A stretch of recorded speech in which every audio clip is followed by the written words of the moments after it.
Halo pemirsa GPR TV dari Sabang sampai Merauke dari Miangas hingga Pulau Rote. Bertemu kembali dengan saya Anggria Ratri dalam laporan khusus 1 dekade Presiden Joko Widodo.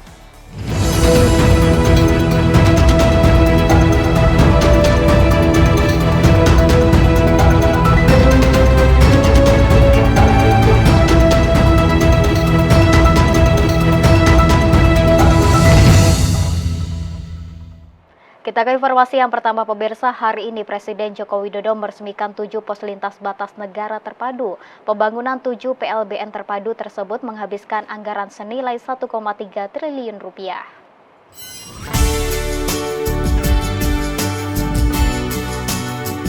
Presiden Joko Widodo pada Rabu 2 Oktober 2024 meresmikan 7 pos lintas batas negara terpadu yang dipusatkan di Timur Tengah Utara.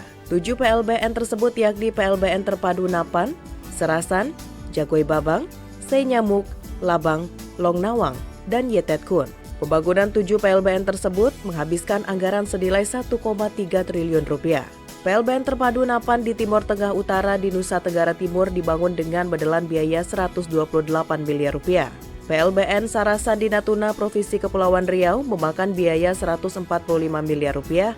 PLBN Jagoi Babang di Bengkayang, Kalimantan Barat dibangun dengan anggaran 224 miliar rupiah. Kemudian PLBN Senyamuk di Nunukan, Kalimantan Utara dengan anggaran 248 miliar rupiah. PLBN Lanbang di Nunukan, Kalimantan Utara yang dibangun dengan anggaran 210 miliar rupiah. PLBN Long Nawang di Malinau, Kalimantan Utara dengan anggaran 210 miliar rupiah. Dan PLBN Yetetkun di Bovendigul, Papua Selatan dengan anggaran 127 miliar rupiah. Presiden menyebutkan keberadaan PLBN terpadu ini diharapkan dapat meningkatkan pelayanan dan keamanan bagi masyarakat Indonesia yang melintasi perbatasan serta mendorong pertumbuhan sentra-sentra ekonomi baru. Hari ini kita akan meresmikan 7 pos lintas batas negara terpadu yang tersebar di Nusa Tenggara Timur, di Riau, Kepulauan Riau, di Kalimantan Barat, Kalimantan Utara, di Papua Selatan. Dengan total anggaran, dengan total biaya 1,3 triliun rupiah. Pemirsa, sebanyak 15 pos lintas batas negara telah dibangun selama 10 tahun kepemimpinan Presiden Joko Widodo. Presiden Jokowi menyebut pembangunan PLBN merupakan representasi wajah pembangunan Indonesia yang ditampilkan di batas-batas negara.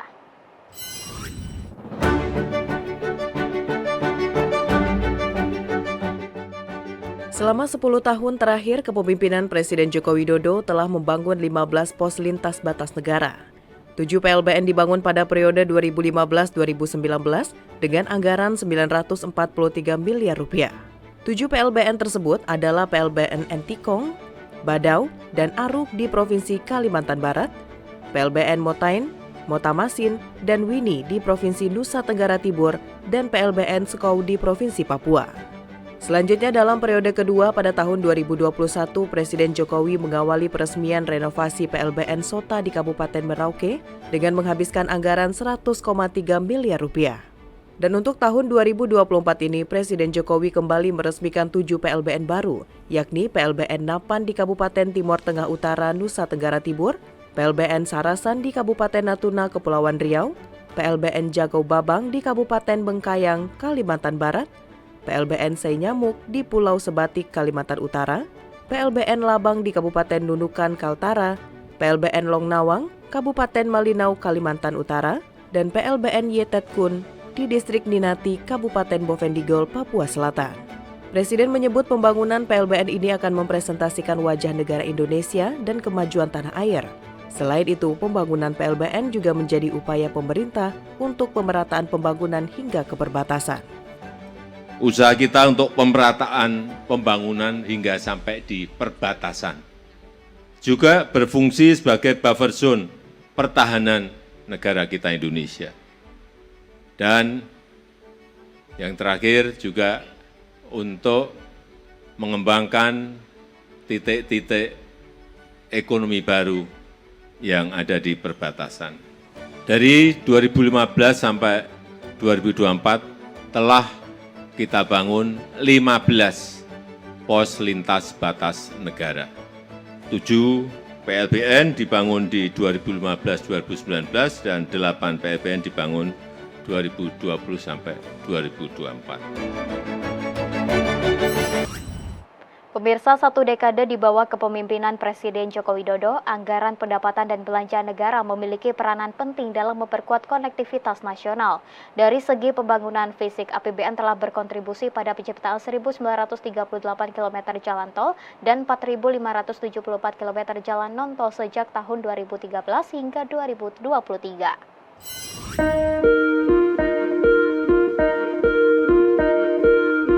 Anggaran pendapatan dan belanja negara dalam satu dekade terakhir di bawah kepemimpinan Presiden Joko Widodo memiliki peranan penting dalam memperkuat konektivitas nasional. Pemerintah menggunakan APBN untuk mendukung berbagai aspek pembangunan yang berdampak langsung pada kehidupan masyarakat Indonesia.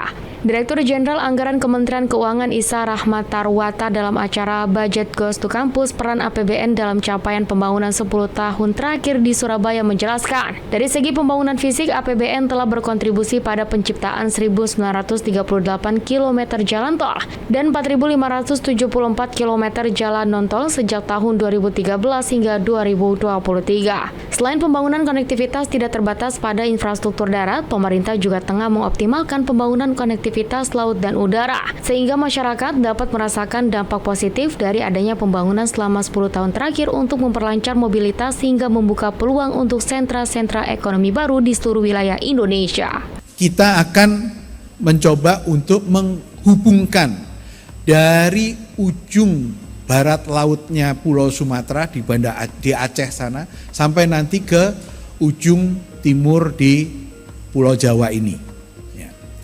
Nah, tapi Indonesia adalah negara kepulauan. Tidak mungkin hanya jalan-jalan saja yang kita bangun. Makanya kita kemudian juga membangun konektivitas di laut, konektivitas di udara. Maka beberapa pelabuhan, beberapa bandara kita bangun untuk memastikan konektivitas juga terjadi antara Pulau Jawa, ya, yang saat ini menjadi center dari ekonomi kita, ke pulau-pulau yang lain di Papua, di Maluku, di Sulawesi, Kalimantan, gitu ya. Ini konektivitas, rasanya kita bisa merasakan itu dalam 10 tahun terakhir ini. Pemirsa, tahun 2024 merupakan ujung perjalanan Menteri Luar Negeri di bawah kepemimpinan pemerintahan Joko Widodo selama 10 tahun menjadi kapten diplomasi. Berbagai kebijakan kerjasama dan perundingan telah berhasil diterapkan dengan pendekatan terkalkulasi baik hingga mengukuhkan nama Indonesia di kancah internasional. Dan pemirsa, berikut sederet informasi perjuangan hingga harapan dari seorang Retno Marsudi.